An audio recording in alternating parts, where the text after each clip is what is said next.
Alright, so today is the day. We are finally starting to rebuild the engine on the Supra. I've got my own issues here with the C7, but I'm not going to focus on that. I'm going to focus on finally finishing this project on the Supra. Is today the day, Mr. Damone? Is it the day? We're getting the rotating assembly together, at least. So what I'm going to go ahead and do right now is check the ring gap here, and it's about 10 thousandths, and 10 thousandths is way too tight for what we want. Now what I'm doing here is filing off the edges for each of the top rings, and I'm going to do that for every cylinder to increase the gap for the added boost, fuel, heat, and pressure that the tune added. Here what I'm doing is setting the piston on top of the ring, so that way the ring is perfectly parallel to the cylinder wall for the most accurate reading. The target range is roughly between 17 to 18 thousandths. A little bit hard to see here, but you can make out the 7 right in the circle. So we're going to go ahead and put the feeler gauge back in. It's a little tight, but that's actually what we want because that means that we're at 17 thousandths. Moving on, going to do the bottom ring this time, and this is actually showing 26 thousandths. So I didn't actually have to file off any of the bottom rings. They are pretty much within tolerance of what we wanted.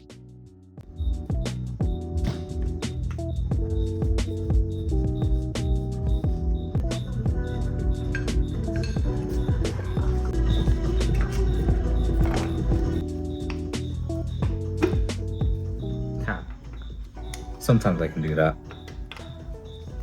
Today is not one of those days. I had full confidence that you actually was successful. No, dude, I don't even know what I'm doing, honestly. First time.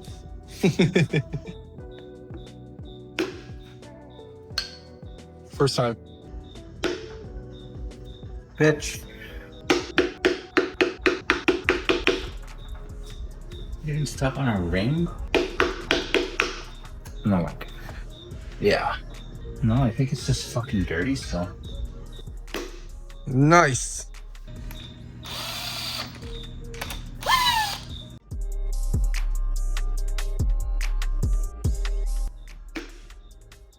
First shot. So we got the new piston. One time for the good luck. Look at that first shot. So literally, like right after this, you can actually start on your Supra. At least start on it, yeah.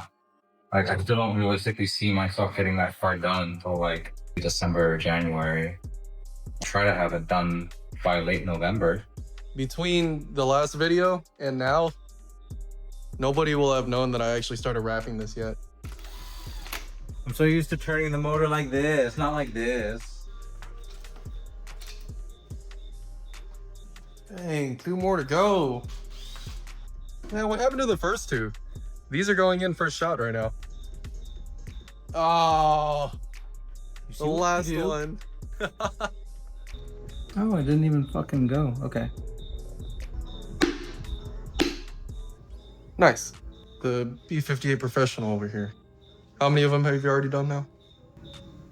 I don't know, like 2. Oh no. Yours and mine?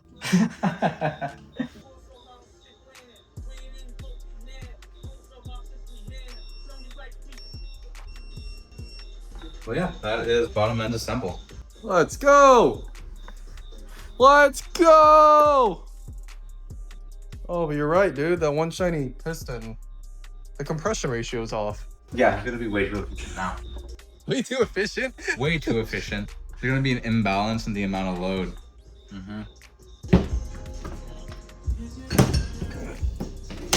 Cylinder 5 is so clean.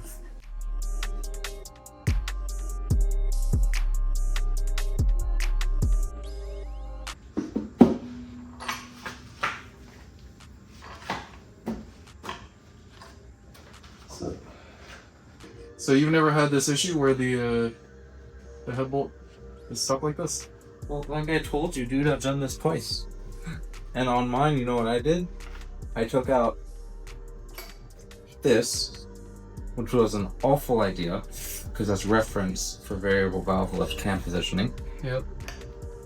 And my engine ran really fucking good, but it never ran right because it was confused as to where the cam was for variable valve lift.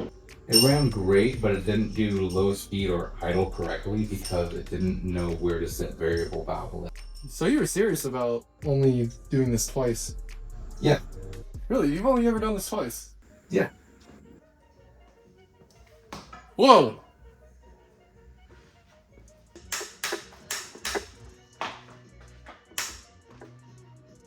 Keep going.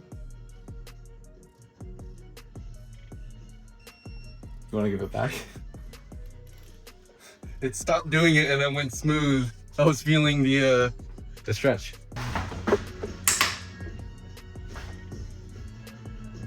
That's scary, dog.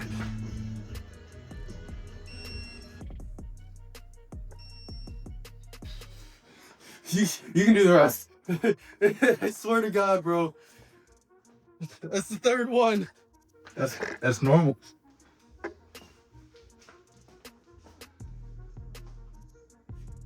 Righty tighty went fucking righty loosey really quick. 3 times on me. That's scary, man. That's really scary. I've seen so many videos of these people. They're tightening their head bolts and it just goes. Yeah. That usually happens because they start and stop. In the words of Tuco, tight, tight, tight, tight. 2 others.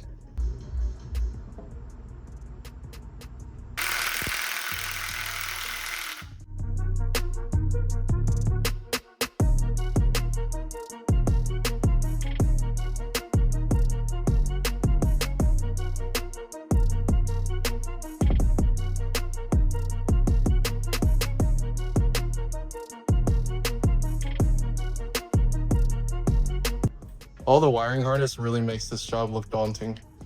Yeah, but it's just a whole bunch of non-essentials. Jack her up, man. Oh, yeah.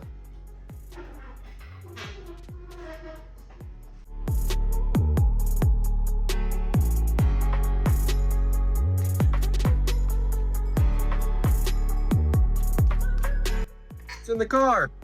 Let's start it. Need 2 hours. You know the best part about you wearing your work uniform every day? It looks like we've done this in one video. One long video. One long continuous view. Sweeping away all the spider webs. I think it was parked for 5 months at my house. Yeah, small parts delay. You should taste it afterwards to see if it's sweet like cotton candy. I hope not. I think your hair and forehead are more illuminated than the table. Probably. It is time for a haircut. Stabby stabby that turbo win, baby. Oh. 2 stabby. Turbo is connected. And ECM in. All the hoses mostly in, just these 2 left. But this side is pretty much done. That side is pretty much done. And what else do we have? AC compressor has to go in, then intake manifold. This thing's almost done.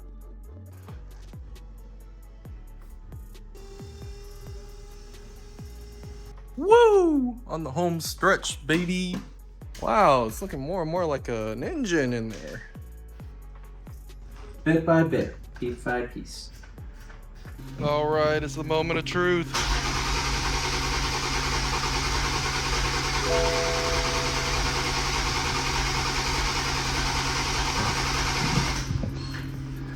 Why you no go?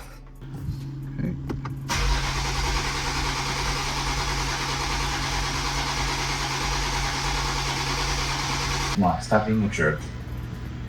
Maybe it just likes you to try and start it. It's probably going to start when you crank it. I don't think so.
All right, progress. A little bit. I gotta figure out your misfire. All right, no smoke. For the first time, this car smokes less than you. Oh, not anymore. I'm just excited I can finally work on my favorite car.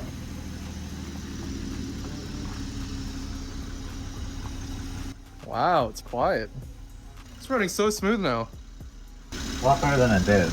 That's for sure. Oh my God, what a roller coaster of emotions we just went through. First, it started out with a crank no start. Damone ended up pulling the spark plugs just to check the compression. Compression looked fine on all 6 of the cylinders. Then we moved on to seeing if there was spark. So he checked spark, it was sparking good, went over, found out in the diagnostic tool that we had no fuel pressure. I actually pulled off the one off of my car just to see if our TU fuel pump was no good. We put it on, still no fuel pressure. We just kept cranking, and noticed that the car wanted to start. So we had a little bit of here and there combustion happening, and you can hear it because the engine would start to spin faster. Eventually, it started, right? So it started, was able to idle it perfectly fine. Now from there, pulled off my fuel pump off of my BMW and stuck the original TU pump that came on this car, and this one was actually firing off as well. With this car actually turning on and running came another issue. For some reason, there was another misfire. Ended up just taking the coil packs out, swapping the coil packs around, swapping a couple plugs around, and then start the car. Magically, the misfire went away. So our loss of fuel pressure on startup was gone. It's maintaining fuel pressure. And now the misfire was gone and the engine runs perfectly smooth. So again, roller coaster of emotions, but engine runs great. Just got to put the rest of the car back together, the hood, the cowl, everything else, and swap the wheels. I actually have that one, it's not even bolted up yet, but I have that one on. This one, obviously that's going to get swapped out for this one right here. Gonna finish the wrap a little bit later. That's not really a priority right now. My biggest priority is obviously putting the rest of the car back together, but I do not want to see any more fault codes on the dash. And to end this video, what better way than to end it than to give a sound clip.